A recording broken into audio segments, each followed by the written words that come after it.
So you're probably looking at Skyshade here and thinking, Crimson, what are you doing? I thought you were done with this nonsense. And I kind of was, but I had an idea. Because one thing I really enjoy about books is being able to discuss them with others. We could trade ideas, fill in knowledge gaps for each other. Maybe there's some sort of a different perspective that you can offer somebody else. And I was reading through the comments of my Skyshade review and I thought, you know, a lot of people have some really insightful ideas here. So it might be fun if I could sort of pseudo-create a roundtable discussion here, replying to particular comments. Because maybe there are ideas that I didn't consider, maybe there are ideas that I could explain more.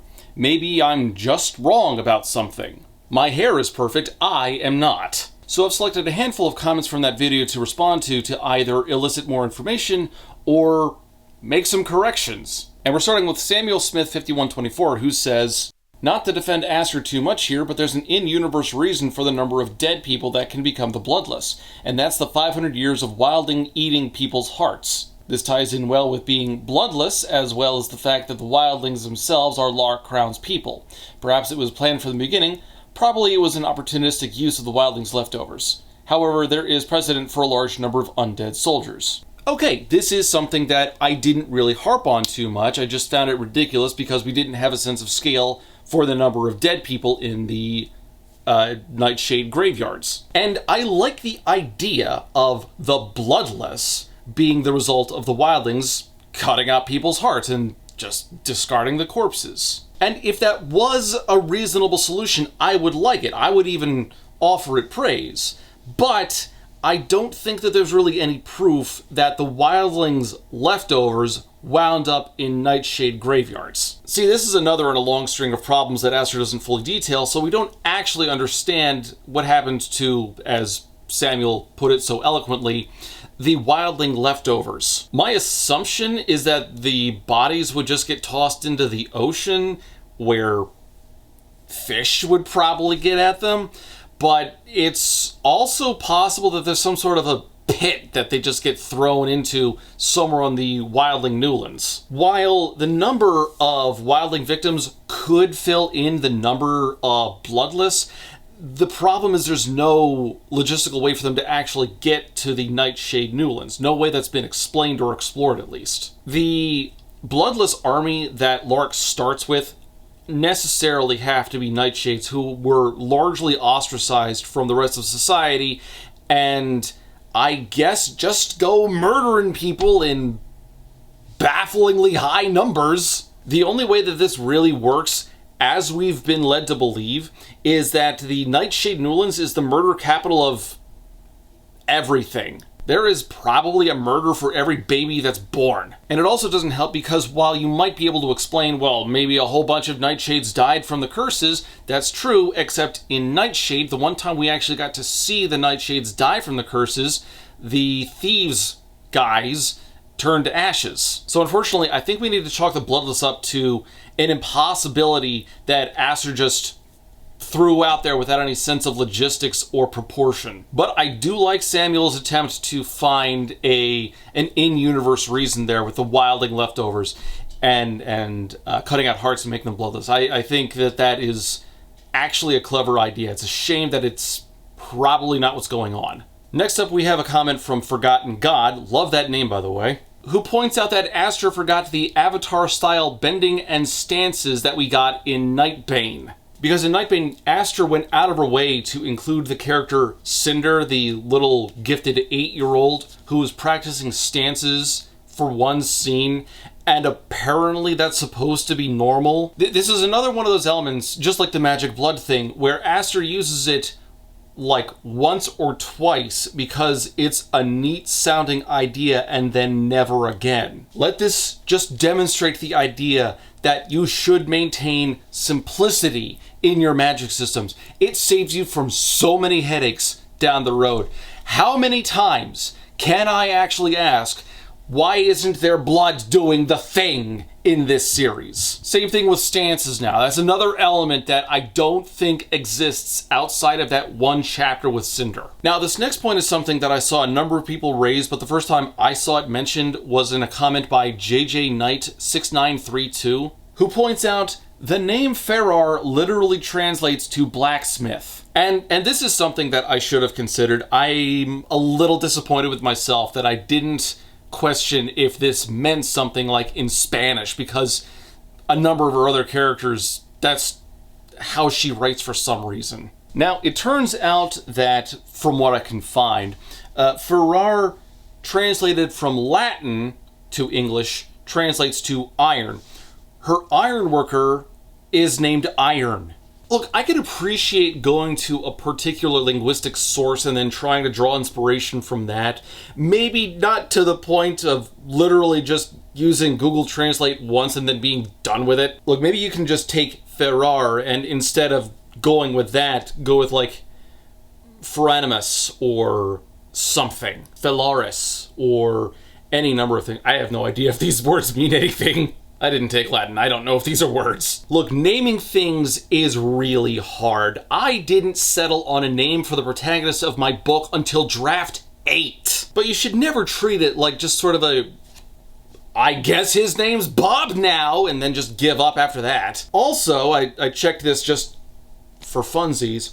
It turns out that if you translate Ferrar from Portuguese to English, it means to screw. I'm willing to believe that's not what she was going for. JJ Knight also points out that in Nightbane, Grimm refers to the blacksmith as Baron. And again, this is something that I did forget to mention, but when I read this originally in Nightbane, my interpretation was that Baron was supposed to be a title, not a name. Because, I mean, you can have Baron as a name. The dog from Tomba, however, was Baron. And he was the bestest boy because he could teleport you anywhere in the map. But it could be an attempt at a name and then she forgot the name and then just retconned that. I don't know. This is a mess. Next up we have a comment from, and I'm going to have to just read this, user ND7TS7BP6G. That's the name you come up with when you fall asleep on your keyboard. But user ND points out, between the Skyers being carved into skin and pain-induced power-ups from the last book, I think there's something to be said about these books and the romanticization of self-harm.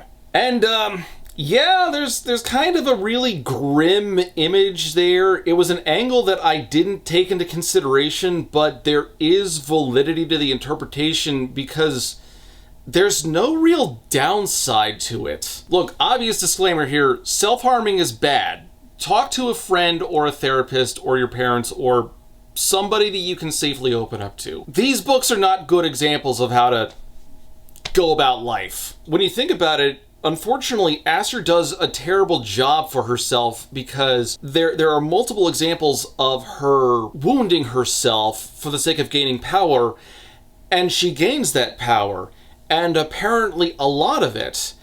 And as I ranted in a separate argument, there's no cost at any of this. I mean, yes, she feels a little bit of pain, but that's temporary, and with the Wildling Elixir, easily fixed. Now, I don't think that Aster is attempting to romanticize this, and I wouldn't really hold her at fault for anyone who idolized those moments. I'd be worried about them. I would hope that they could get the right help. But it is an uncomfortable image that is at play, which is why it is very useful for writers to try to go out there and get a wide breadth of experience with all sorts of different fields and try to gain as wide an understanding over topics that they can reasonably get so that they don't run into problems like this. This reads like a major oversight. Moving on to something a little happier, we have an actual correction that I have to make from Melancholic Void 4334. Reptile Keeper here.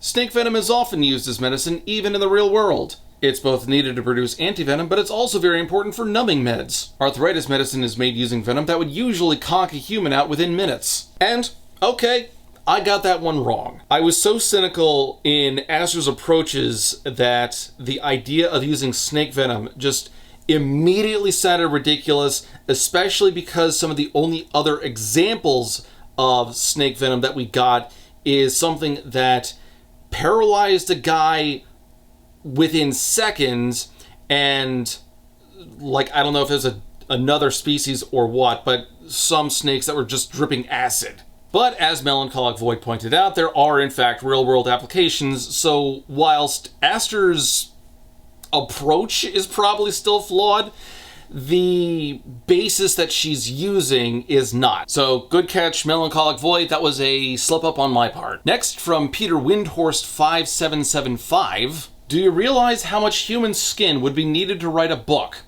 Chest, back, legs, and arms would only cover 4 pages, so either the Skyer is very, very obese, or they used multiple Skyers to make the book. I believe Skyer here actually is supposed to be Prophet, but whatever, minor oversight. My question is, how do you know an average human body would only make up 4 pages? Don't actually answer that. I'm in enough trouble with the Department of Homeland Security as it is. This is a slight correction on my part because I didn't actually detail how I think Aster was going for with this. I believe that the Prophet's Book of Prophecies was written in his blood, and the cover was made out of his skin. I believe the pages are made of paper. I did not actually detail that in my video, so that's on me. But a human can only make 4 pages, really? Next, we have a comment from Ross Mallow, who says, I would actually disagree with your point about the dissonant audio warning. Having something that would be ordinarily beautiful, joyous, or calming be the harbinger of incoming calamity can lead to some really memorable and haunting scenes, precisely because of the conflict it causes. Now, this is in regards to the Stormfinch's song hearkening the doom storms that were ravaging the land, because it was supposed to be the most beautiful thing you've ever heard. And then the Doomstorms sweep in and murder everyone with like monsters and shit. And to back up his example, Ross points out the bird song from BioShock Infinite, in which you got this cheerful little musical note. He's coming. You've got to go. Followed up by an appearance by this behemoth.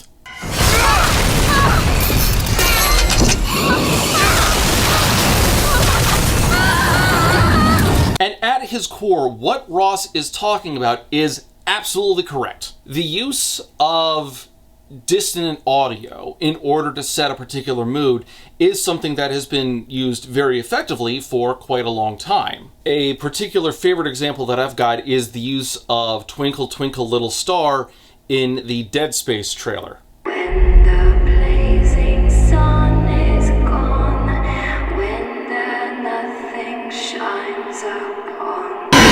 Now, you take what is normally a relaxing childhood lullaby, and just the audio by itself, before you even get to the weird, warped screaming noises, the way it's sung is just off. The woman singing it sounds like she's been awake for the last 4 days. Another common, possibly cliche example of this is when you have children laughing inside of like a dilapidated house. It sets a creepy image because this area's run down, it's broken, it's not safe to be here. Why are children giggling around the corner? Again, this, I believe, harkens back to the core of what Ross is discussing, because you are creating a sense of dissonance. You have laughter, which should be charming and fun, and it's kind of creepy. See, the problem with Aster's use of the Stormfinch is that she doesn't use it to build suspense. The suspense of the kids laughing in the dilapidated house, or Twinkle Twinkle Little Star during Dead Space, or even the few seconds that you have to hide from the songbird in BioShock Infinite. The key that they're using is suspense, but Aster never takes time to build up that suspense for the Stormfinch. It is a very surface level use of the song, so it's just, hey, birds singing, we gotta go. And go they do. A way around that she could have done is if there was some sort of and she would need to have built this up beforehand, but if Azul, who gave her the Stormfinch, had one at hand and it was singing during a rainstorm, like perhaps when Isla was visiting him for the first time to ask for advice. And there's a thunderstorm outside, and the Stormfinch is singing a slow melody. It's kind of melancholic. It sounds hauntingly beautiful in a morose way. And then there can be a brief explanation. The stormfinch is singing because it's storming outside. Stormfinches naturally react to storms. Hey, that's an idea. Why don't you take the bird and it'll help you figure out when storms are coming. So when we get that scene several chapters later, when the stormfinch does start singing and we have the doom storm, it could have a more dire call to it.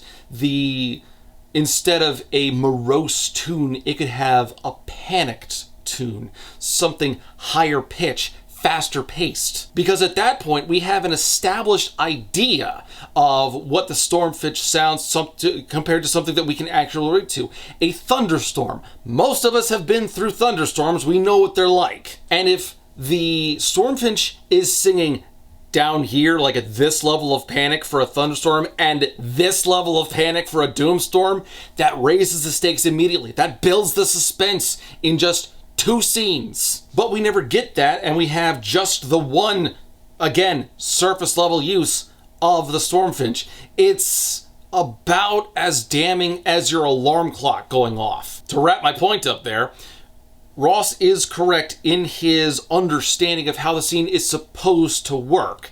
It's just that Aster screwed it up. Okay, and finally, and I am so glad that this got brought up to my attention, I do not rely on Wikipedia for most of my information. If I need to use it to do like a very brief overview for something, maybe I'll glance at a Wikipedia article, but fan Wikipedia pages, I almost never bother with. I am going to change that with the Lightlark Wikipedia because thanks to a comment from Lunafreya 518, I was compelled to look at the Wikia for this series, and I recommend it. You will not regret it, especially Wraiths and the Star Stick. My curiosity was piqued. I checked it out. It is so worth it. Whoever is writing the articles on the Lightlark fan Wikipedia page, thank you. You are hilarious. And I'm not going to spoil it. You're going to have to check it out to enjoy it for yourself. I will say the official image for the Star Stick. I'm going to show this just in case this gets edited out later on the Wikipedia page, but on the Wikia page. But hats off. This is hilarious. This is the official image. That's exactly what you think it is. Check out Wraith's page as well. It's good. There's every page that I bothered going to on that site. It's incomplete. A lot of information is missing. But every page that I went to made me laugh at least once. I'll leave a link in the description. It's so worth it. Okay, and that was the comment response roundtable discussion. If this works out and people enjoy this, I might do this more in the future. I think what I'll do is about a week after I post a video on my main channel, I'll respond, like I'll pick up some comments, ones that sound like they'd be good for discussion, and make a video using that. So thank you to everyone for commenting. Those were some very good thoughts, and thank you for picking up on the spots that I may have overlooked myself, because God knows this series is way too convoluted.